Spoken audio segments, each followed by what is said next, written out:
Baik, selamat malam. Nama saya Riwa Rambu Hadaenda. Saya dosen di Universitas Kristen Wirawacana Sumba.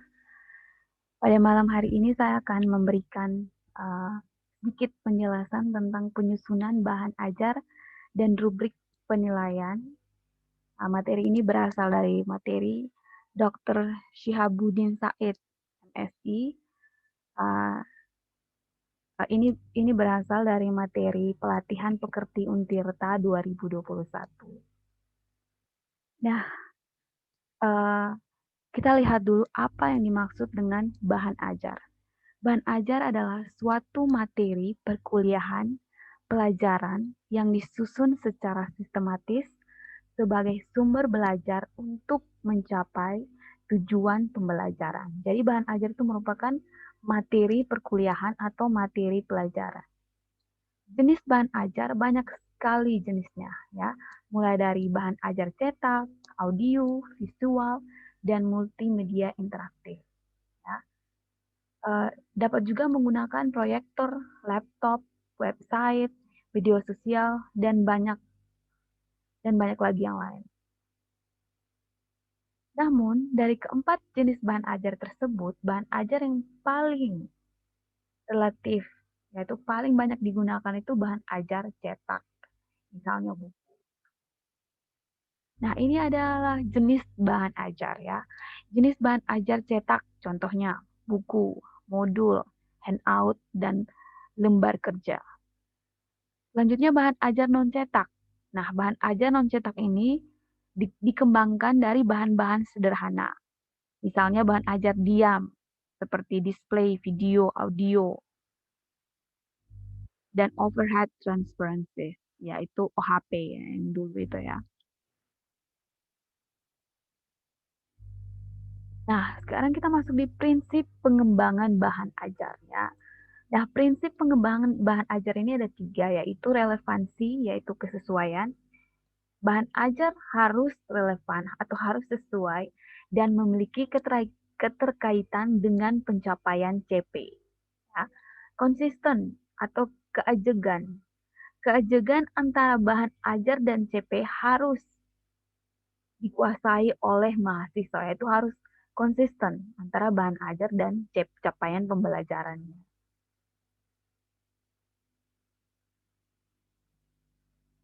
Selanjutnya ada adekuasi, yaitu kecukupan. Cukup memadai. Maksudnya bahan ajarnya ini harus memadai dalam membantu mahasiswa mencapai capaian pembelajaran yang diajarkan. Bahan ajar tidak boleh terlalu sedikit, tapi juga tidak boleh terlalu banyak. Ya, secukupnya saja. Berikutnya ada langkah-langkah pemilihannya, pemilihan bahan ajarnya, yaitu mengidentifikasi CP, yaitu mengidentifikasi capaian pembelajaran yang menjadi acuan atau rujukan dalam memilih bahan ajar. Setelah itu mengidentifikasi jenis-jenis materi bahan ajarnya. Materi apa yang mau diberikan. Memilih bahan ajar yang relevan dengan capaian yang telah teridentifikasi. Kalau bahan ajarnya diidentifikasi, setelah itu memilih CP-nya. Setelah itu baru memilih sumber bahan ajarnya. Sumbernya seperti apa.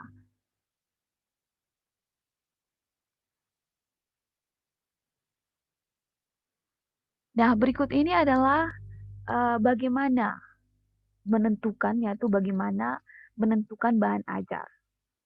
Bahan ajar itu harus memiliki pengetahuan. Keterampilannya harus ada. Terus sikap atau nilainya harus ada. Pengetahuannya itu bisa berupa fakta, yaitu mudah dilihat, yaitu menyebutkan nama, jumlah, bagian-bagian.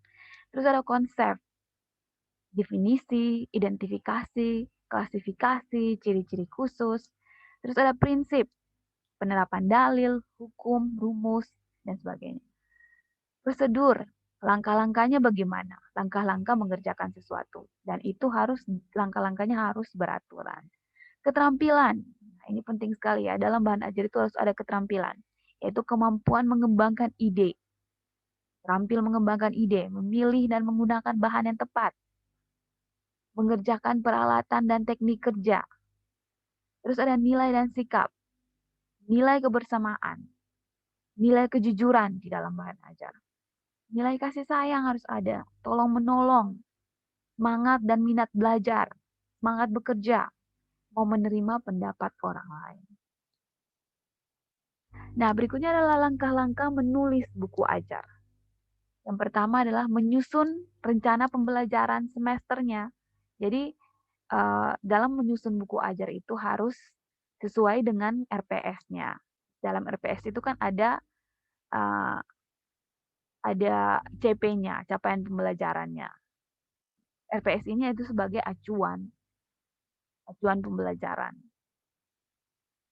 RPS juga itu sebagai materi, substansi dari buku ajar yang hendak disusun.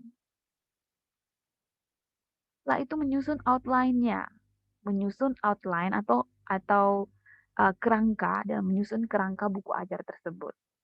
Misalnya pendahuluan apa? Pendahuluan ini berisi deskripsi mata kuliahnya, CPMK-nya apa, capaian mata kuliahnya apa, capaian mata kuliahnya apa, menunjukkan penggunaan buku ajar, kompetensi prasyaratnya bagaimana. Terus ada bagian isinya judul, topik pembelajarannya, uraian tentang tujuan kegiatan pembelajaran, materi pembelajaran, kesimpulannya harus ada juga. Tugas-tugas, yaitu sebagai feedback untuk mahasiswa. Evaluasi, kunci jawabannya juga. Bagian akhir terdiri dari daftar pustaka, glosarium atau daftar singkatan, indeksnya, lampiran, dan biografi penulis. Nah, perlengkapannya selain bagian umum yang tadi ini, perlengkapannya berupa cover, lembar persembahan, kata pengantar, daftar isi. Nah, setelah kita menyusun buku ajar, setelah itu ada aspek-aspek dalam penilaian bahan ajar. Nah, apa saja yang dinilai dalam sebuah bahan ajar? Misalnya buku ajar, apa saja yang dinilai? Yang dinilai itu materinya, isinya, isi buku tersebut apa?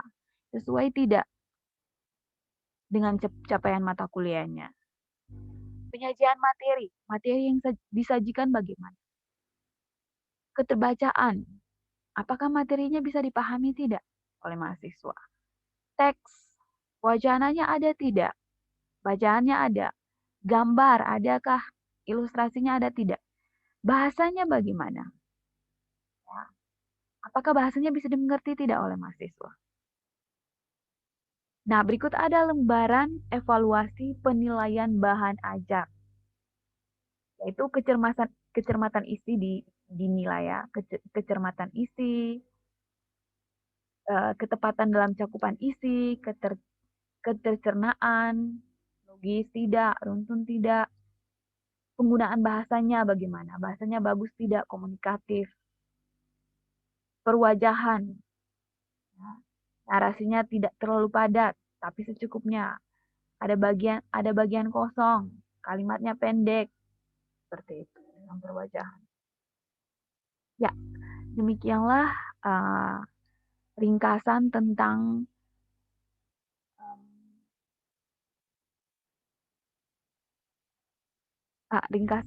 penyusunan bahan ajar dan rubrik penilaian. Terima kasih.